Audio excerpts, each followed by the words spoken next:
குற்ற உணர்ச்சியில ஒரு புதுவிதமான குற்ற உணர்ச்சியை நான் தெரிஞ்சுக்கிட்டேங்க. பொதுவாக குற்ற உணர்ச்சின்றது எப்போ வரும்? நம்ம ஒரு தவறு செஞ்சா குற்ற உணர்ச்சி வரும். அதாவது இந்த எலெக்ஷனுக்கு நிறைய பேர் வந்து வெளிநாட்டுல இருந்து வெளியூர்ல இருந்து காசு செலவு பண்ணிக்கிட்டு வந்து ஓட்டு போடுறாங்க. ஆனா பக்கத்துல தான் பூத் இருக்கு.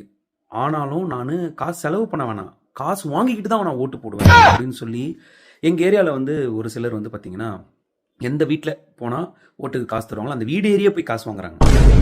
காசு ஏன் வாங்குறீங்க, இது தப்பு இல்லையா, நீங்கள் போய் வாங்கலாமா அப்படின்னு நான் வந்து கொஸ்டின் பண்ணா, எப்பா எப்படி பார்த்தாலும் அது நம்ம காசு தான்ப்பா, இப்போ நம்ம வாங்கலைன்னு வச்சுங்களேன், அவன் என்ன பண்ணுவான், தன்னோட மேல் மட்டத்துக்கு நான் காசு கொடுத்துட்டேன்ருவான். இப்போ பாரு நம்ம காசு நம்ம போய் வாங்கிட்டு வந்துட்டோம்.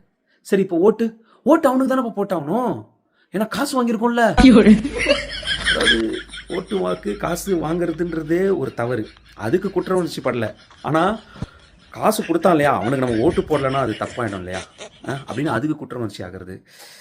இதெல்லாம் வந்து பணநோய் இல்லை மனநோய், அந்த மாதிரி எனக்கு ஒரு ஃபீல் இருக்கு. குற்ற உணர்ச்சிக்கு புதுசாக ஒரு வகையறாவை நான் தெரிஞ்சு வச்சிருக்கேன். காசு வாங்காமல் ஓட்டு போட்டிருக்கீங்கன்னா உங்களுக்கு பெரிய ஒரு ஹைஃபை.